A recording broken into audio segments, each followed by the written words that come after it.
The last time the treasurer of the state of Mississippi, David McRae, was on this radio program, one, the program had a different name, but two, and this is what I remember far more vividly, he put money in my pocket. Well, that's what we do. That's part of what the state treasurer's office is doing. I learned about the Unclaimed property website, and I punched in my name and all of my information and found out that, hey, there was something that got overpaid or some deposit that wasn't returned because of a change of address years ago. And doggone, if a couple of weeks later I didn't get a check in the mail that I deposited into my bank account. David McRae joins us this morning. Good morning, Mr. Treasurer. Good morning, Richard. How you doing? Good. I assume that check cleared, right? I think so. Good. I mean, I'd have. If not, we've got a larger problem that we need to discuss this morning. Yeah, I'd have to take it up with somebody. Yeah. How are you? I'm doing good. Was listening to your last segment. Seems that was a very spirited conversation. Yeah, as tends to be the case. Well, so what's going on in the treasurer's office right now? Well, I'm glad you brought up unclaimed money. That's what I want to talk about a lot about today. Last year, actually 2 years ago, I went to the legislature and said, I have this idea. And if you are willing to invest a little bit of money into the Treasury, we can do what's called a money match. And a lot of other states do this, and it allows us to find people who have unclaimed money more proactively, so they don't have to call, they don't have to go look at a list, they don't have to go to the website, and we can just send them a check automatically. So it took about, the legislature said, sure, let's see what you can do. And they gave me the money to do it. And last year we set up the money match system, and it went live kind of in October. And we're doing it in phases. And so the first phase was to give back government checks. And those are like tax refunds that have been, going back to the Treasury, paychecks, address doesn't do right. So with that, last year with this money match, we sent checks out automatically, and people cashed them. We were able to last year bring back $40 million, send out $40 million to the people of Mississippi, which brings up my total in 5 years to $130 million we have given back to the people of Mississippi. If you're curious about this and you wonder if there's some amount of money that you have that is just floating out there that has gone unclaimed, go to treasury.ms.gov. You just scroll down a little bit. There's a big tab that says unclaimed money, and you can search very easily. It really is a pretty simple process. Now, if it is a larger amount of money, then there is another step in the process that has to be completed just to verify identity, right? Yeah. The easier the claim, we don't need to talk to you. We can just send it out, if it's a deposit or if that's gotten lost over time. But we've had a lot of wills in the states and life insurance claims pop up, in the last couple of years. So, those require a little bit more legwork from my team. So we need, identification. We need, make sure you're in the will, that this is your money and whatnot. But, things like that, require a little bit more steps and take a little bit more time to give back to people. But, a deposit like you had or whatever you had, we got it back to you within a couple of weeks. I mean, we could do it pretty fast. And with this money match system, we were able to do that a lot faster. And one fascinating thing we did with this is, we had those tornadoes a couple of weeks ago. And I was thinking, what could the state of Mississippi, what could the Treasury do for the victims of the tornado? So what we did is we did a money match with the victims of the tornado. And we found people in the counties that were affected. And we were able to send back, and we did it yesterday, put them in the mail yesterday, $1.3 million to the people that were affected by the tornado. They will be getting that by the end of the week, and to use whatever way they want to use it for helping them rebuild their home or clothes on the back, food, whatever they want to need. But it's just something government should be doing, the state government should be doing. And when I took office in 20, elected in 19, took office in 20, I said I was going to innovate the Treasury. I said I was going to innovate state government. And that is one thing with this money match system is what I'm doing, and what I plan to keep on doing is innovating the Treasury and moving us forward, as I saw in the private sector and what we're doing. And I think it's been successful. As I've said, we've given back $130 million to the people of Mississippi, $40 million last year. So, that we just keep striving to do better and better. David McRae is the state treasurer here in Mississippi, joining us in studio this morning. I am intrigued as to what your perspective was as you watched the debate in the legislature over the last few weeks. They've been debating tax policy. You've got the new bill that is headed to the governor's desk for signature that ultimately will, at some point down the line, if things go as planned, eliminate the state income tax in its entirety. We know that the legislature controls the purse strings, right? They decide where the money is spent and how the money is brought in. But as someone who is, I don't know if it's right to say the chief banker for the state of Mississippi, but overseeing the coffers for the state of Mississippi, what is your perspective as you watched that debate unfold? Well, first and foremost, I am for getting rid of the income tax. I don't like income tax. I've never liked income tax. It's just something I disagree with. And I agree with going to a use tax sort of system. So watching the legislature kind of debate it back and forth, and glad they get paid the big bucks, and I sit across the street and watch this and don't have to be involved totally with it. But they might disagree with that characterization, but carry on.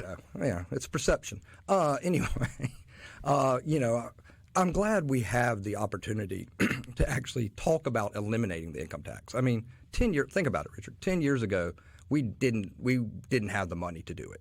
And, even 5 years ago, when it first started kind of getting mentioned by the governor and then Speaker Philip Gunn and Delbert, it was kind of like a pie in the sky, kind of high concept idea. Then it got, it turned out I started making the money through investments, making $375 million through our investments, seeing our revenue increase, seeing our revenue not decrease, but seeing, people spending money in the state, us making money for the state.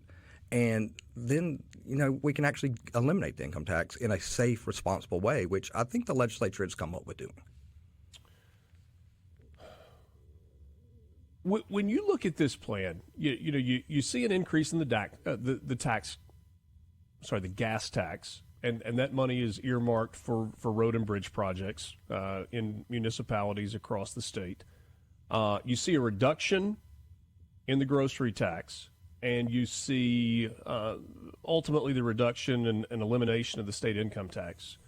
What's your level of concern about revenue going forward? Because, one of the things that the House wanted was a sales tax increase. The Senate did not have the votes to get that to the finish line. And so this question of revenue going forward, I think, is a very, very relevant one. No, it's a valid concern. I mean, when you look at it, income tax is one of our highest earners for the state, but sales tax is right there with it. So you start, and when I mean right there with it, it's just a couple $100,000 difference. So when you start looking at, people being not taxed on success, not being taxed on their paycheck, then they should, in theory, put that money back into uses like gas, roads, got to drive, got to buy things, So in theory, people should be taking that money and using it for sales tax, and it should replace the income tax. And the fact that we're not doing it quickly, over time, failure happened in Kansas because they did it over, Poor Kansas. Poor Kansas. They are the bulletin board on the wall that everybody throws darts at because it failed so miserably. Hey, better them than us. Yeah. But with Kansas, they did it rapidly. We're doing it over the span of 10 years and maybe a little faster depending on, the numbers, but and everything. But I think we're doing it in a responsible, conservative way that by the end of 10 years, it should be just fine. It's going to be a reduction from 4% to 3% starting next year over the next 4 years, and then incremental decreases until ultimately you get to zero in the coming days. We're going to continue our conversation with David McRae, State Treasurer, and we'll switch our focus in the conversation to college savings. That is something that is on the mind of so many parents. There are programs that are in place. If you don't know this, you can learn about them when we come back to help you pay for college for young ones in your family, whether that's children or grandchildren or nieces or nephews. But also we're going to talk about the escalating cost associated with college. And how do you plan for that? That's where we will continue the conversation with David McRae, State Treasurer. when we come back with you after a short time out. Mornings with Richard Cross, SuperTalk Mississippi. David McRae is my guest. We've got more with him on the other side of this break. One of the key things that the state treasurer's office is involved in is college savings, and that's helping parents plan and prepay for college in the state of Mississippi. There are lots of avenues through which you can do that, but Mississippi College Savings, David McRae, let's talk about that a little bit. We know that the expense of going to college is higher than it has ever been. It doesn't seem to be slowing down. What do people need to know, big picture, about saving for college? Well, you're right. I mean, college, it's not getting cheaper any day. I mean, your last segment proved that. But before that. But, when I started this job, $30,000 was the average amount a child graduated college with debt. Now the average is $36,000. So we're looking at 5 years, an increase of $6,000. People can do the math. I mean, college is just going to get more expensive. I mean, it's just a way of life. I mean, it used to be, death and taxes were the only things certain in life. Now you can add a third, college tuition. So with what we do at the Treasury is we offer a 529 college savings, two of them, college savings program. One is a prepaid, which is, if college costs $1 today, then it'll cost $1 when your child's ready to go to school. And the best time to start that, there's never a bad time. Yes, yesterday. The best, like all my investments. But anyway, the best time to start is, of course, when your child is first born. But there's never a wrong time to start it. There are better times than others. But if a child is born, like I said, college costs $1 today. It'll cost $1 when they're ready to go in 18 years. So the other one we offer is more of a checking account. You put money in and can use it for a variety of things. The prepaid one is more for tuition. The other one, the checking account version, is more for room, board, books, almost everything, and can be used in-state, out-of-state. And we've seen a lot of people use the prepaid one and the checking account one in tandem with each other. So.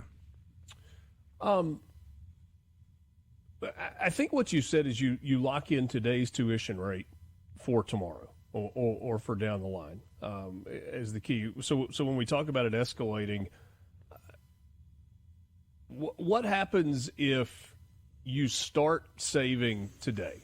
And let's say you didn't start when a child was born. Let's say you've got a fourth grader, and you're kind of intimidated by the amount of money that it would take on a monthly basis or in a lump sum to pay all of that.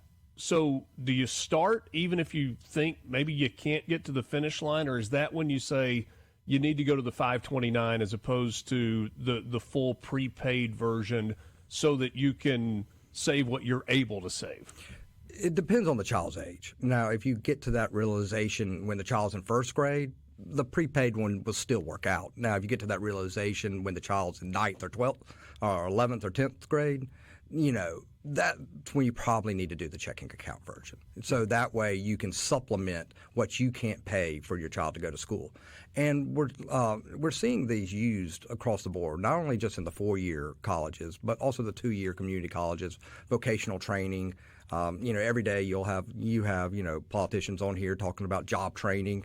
But, right. A lot of these college savings accounts are being used at community colleges. I've toured around the state and will continue to tour around the state, visiting these community colleges and talking to their presidents and say, hey, these are what your, future students are going to be using or your current students are using. And, most of them are using them for those things. And we're producing a workforce through 529 programs, which will help Mississippi out in the long run. Last question on this. If you have a prepaid plan, and you've got a balance, and let's say you've got a little extra cash laying around. Maybe you do a property claim and you get a check from the state, and you're like, what should I do with this? Is there any penalty for saying you got $4,000 left before that prepaid account is paid in full? I want to pay that off so that money stops drawing out of my checking account every month. No. You can pay it all off. I mean, the quicker you can pay it off, that's fine. We'll take it. We have people who pay them off right off the bat when they sign up. We have people that pay them off when their child graduates high school. I mean, we have a variety of different people, and we have a ton of information at treasury.ms.gov on the college savings part. Probably too much. And if you have any other questions, call my office, and my staff is always happy to help with trying to get you set up for that. You have worked in state government for a while now. This is a question that I've asked other elected officials over the past few months because it feels like everybody is talking about the future. Everybody is talking about what's next. When you look into your crystal ball 3 years down the line, what does your future look like? Well, I got my eye on a couple things, one in particular, but, right now I'm really concentrated on being treasurer. Right now I need to do the job that I was elected to do. It's a long way down. 3 years is a long time. A lot can happen in 3 years. And, we got some good men and women who are statewide officials who are doing a great job. And, I don't want to step on their toes. But I have my eyes on a couple things. David McRae. Maybe he'll give us more information next time. Treasurer for the state of Mississippi. Always appreciate the time and enjoy the conversations. Appreciate it, Richard. Thank you. Quick time out. 8 o'clock hour is just around the corner. We've got the news coming up. Then we are scheduled to visit with Mississippi musician and 3-time Grammy Award-winning and legendary blues artist, Mr. Bobby Rush. That's coming up when we continue with you. Mornings with Richard Cross, SuperTalk, Mississippi.